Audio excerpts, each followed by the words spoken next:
যেহেতু আপনারা জানেন যে এখানে মূলত আমরা বিএনপি এবং গণ অধিকার পরিষদের সমন্বয় নির্বাচনটা করছি। এই নির্বাচনী কর্মকাণ্ডে বিএনপির নেতাকর্মীরা নতুন যারা দায়িত্বপ্রাপ্ত হয়েছেন, তারেক রহমান যাদেরকে দায়িত্ব দিয়েছেন, তারা আমাকে সক্রিয়ভাবে সহযোগিতা করছেন।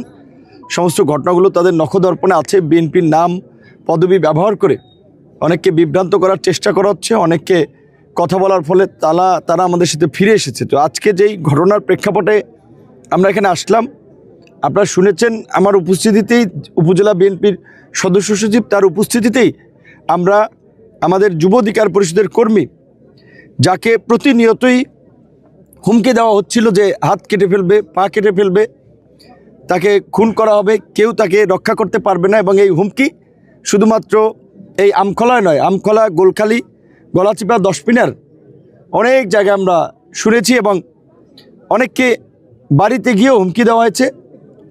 সংখ্যালঘু সম্প্রদায়ের মানুষকেও হুমকি দেওয়া হচ্ছে যে ভোট না দিলে এলাকা থাকতে পারবে না। তো আজকে যেই ঘটনাটি ঘটলো, একেবারে বাড়িতে অগ্নিসংযোগ করে তার পরিবারকে হত্যা করার উদ্দেশ্যে মোটরসাইকেল জ্বালিয়ে দিল, ঘর বাড়ি পুড়ে ছারখার করে দিল। আমরা এই ঘটনার একেবারে ভুক্তভোগী এবং প্রত্যক্ষদর্শী যুব অধিকার পরিষদের নেতা নাইমুলের কাছ থেকে একটু শুনে আমরা বিস্তারিত কথা বলবো। তুমি বলো কি হয়েছে, কি ঘটনাটা কি হয়েছিল বলেন তো, সংক্ষেপে বললেন। হ্যাঁ, আমি কালকে একটা আমাদের উঠান বৈঠক ছিল আপনার 9 নং ওয়ার্ডে, যে তুহিন ভাইয়ের বাড়িতে। আমরা ওই উঠান বৈঠকটা শেষ করে আসার পথে আমাকে পথে গাড়ি থামানো হয়। আমাকে জিজ্ঞাসা করা হয়, তোমার নাম কি? নাইমুল। আমি কি হয়, আমার নাম নাইমুল। আমার এবার বলতে আছে যে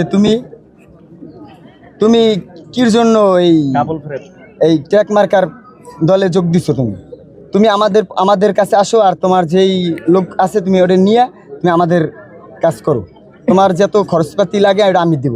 আমি বলছি না, আমি 2 নৌকায় পা দিতে পারবো না। আমি নূর ভাইকে ভালোবাসি বিদায় আমি তার সমাবেশ যে কোনো জায়গায় আমি যোগদান করি। আর বিশেষ করে আমি ওই দিন আসার পর বাসায় আমি আসছি, আসার পর আমি আমার ফ্রেশ ওই আমি আমার গাড়িটা আমি আমার এইতে রাখি, যে বারান্দায় রাখি। বারান্দায় রাখার পথে আমি আমার ওয়াইফের সাথে কথা বলি। আমার ওয়াইফের সাথে কিছুক্ষণ কথা বলি, প্রায় সর্বোচ্চ 1:30 বাজে আমি কথা বলি। তারপর দেখি আমার বাগে কিছু মানুষের আনাগোনা। আমি ওটা মানে কি করি না, আমার মনের ভিতরে আগেই থেকেই অনেক ভয় ছিল যে আমাকে আগেই হুমকি তুমকি দেওয়া হয়েছে, তোমাকে এই দেশে থাকতে পারবে না, তুমি এই দেশে তুমি ই করবে না, তোমার চোখ উড়িয়ে দেওয়া হবে। আমার এক ভাগ্নে আছে, তারও ওই জায়গায় নিয়ে ক্লাবে নিয়ে এরকম হুমকি তুমকি দিয়েছে। তাই আমরা কি কারা, ওদের নাম টাম? হ্যাঁ, অবশ্যই চিনি।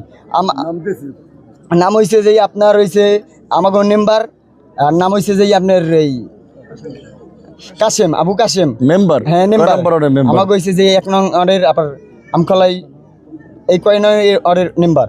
আর এদিকে আরো হার কিছু লোক আছে যে হার নেতৃত্বে এই পোলাপান্ডি আমাদের করে ধলাই, তার নাম হয়েছে ধলাই।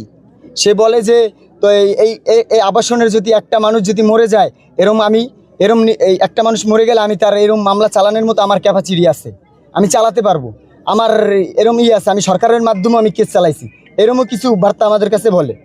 তাই বিশেষ করে আমি ওই কথার ভিত্তিতে আমি অনেক আমার মন থেকেই এমনিতে আগেই ভয় কাজ করতো যে আসলে তো আমার জানের একটা ভয় আছে, সবার কিছু জানের একটা ভয় আছে। আমি আরও অনেক জায়গায় হামলা হয়েছি, তা আমি অনেকজনকে বলছি, সবাই বলছে যে আমার যে দলের ছিল তারাই বলছে যে তুমি এই নির্বাচনে আমরা কোনো করা যাবে না, নির্বাচনের ভিতরে আমাদের দলের কোনো বদনাম করা যাবে। আমার দলের কোনো বদনাম নাই, আমাদের দলের কোনো বদনাম নেই, আমাদের বিপিনুর ভাইয়ের কোনো জায়গায় কোনো বদনাম নাই। কি হয়েছে, রাত্র হয়েছিল কি? তারপর রাত্র 2:30 বাজে দেখি কি আপনার যে পানির মতো আমার ওই যে গাড়ির উপরে খালি সিডে মারতেছে, আর যে টিনের উপরে সিডে মারতেছে, পানির মতো এই লাগতেছে। তারপর কতক্ষণ পর আমি দেখি কি আমার নাকের গোড়া আসতেছে, মানে কি বুঝায় পেট্রোলের যেরকম একটা বাস আসে ওইরকম একটা বাস আসতে আছে। তাহলে তখন আমার মনের ভিতরে ঘাবলা লাগিয়ে গেছে। কিছুক্ষণ বাদে আমি একটু মোবাইলটা রাইখে আমি একটু স্তব্ধ হয়ে রয়েছিলাম। দেখতে পারছি আমি যে মানুষের অনেকই আনাগোনা। তাস করে 2 জন লোক আইসেই ম্যাচ মাইরা দাপ করে জ্বালাই দিয়েছে। পুরো দেখি অন্ধকার, ওই পাশে এককালে যে পিছে পুরো আলোকিত হয়ে গেছে। পুরো আমার যে ঘরটা অন্ধকার ছিল তারা পরিষ্কার হয়ে গেছে একবার, মানে কাগজ যে ফেস আমি এককালে সামনে দেখছি আমি ওই যে 2 জন। হ্যাঁ জি, আমি 2 জনের নাম হয়েছে যে আপনার এই সাইরুলের পোলা, ওর নাম হচ্ছে যে আপনার আরিফ আরিফ আর যে হচ্ছে যে আপনার এই তো এনে তরমুজ দেয় মিজানুর, আর মিজানুরের ভাইয়ের নাম হচ্ছে যে ওই আমানুল। ওরা আমানুর আরিফ হ্যাঁ, তিনজন। আমি এই কয়জন চিনি, কিন্তু আরো অনেক লোক ছিল আমার। ছিল নাকি? হ্যাঁ পেট্রোল মারছিল। 5 মিনিট সময় করে নাই ভাই, 5 মিনিট। আমার একটা মেয়ে 1.5 বছর বয়স, 1.5 বছর বয়সের মেয়েটা আমার কিন্তু আমার সবই গেছে, আমি তো সর্বহারা, আমার কইতে গেলে আমার কিছুই নেই, কিন্তু আমার কিন্তু এটা দুঃখ না। আমার দুঃখ একটাই যে আমার 1.5 বছরের মেয়ে যদি আজকে যদি এই দুর্ঘটনায় যদি আমাদের তো কেউ পাইতই না। আমরা যেই পরিস্থিতিতে ছিলাম ওই সময়কালে আমি যে বাইসে ফিরবো আমি কোনোদিন কল্পনাও করতে পারি না। আমার মেয়ে ফিরবে, আমার নানু ফিরবে, কখনো আমি কল্পনা করিনি। ঘরে কে কে ছিলেন? আমার নানু ছিল, আমার 1.5 বছরের মেয়ে ছিল, আর আমি ছিলাম, আর আমার আম্মু ছিল ওই পাশে। তাহলে আমি যে বাইসে ফিরবো আমি কোনোদিনও কল্পনা করতে পারিনি। তাহলে আমার জীবনের যেই ঝুঁকিপূর্ণ এটার তারা আমার এই প্রতিনিয়ত গেলে হুমকি দাম কি করতে আছে। তাহলে আমি চাই যে একটা অবশ্যই এটার সুষ্ঠু একটা তদন্ত করে সুষ্ঠু একটা বিচার আমি আশা করি।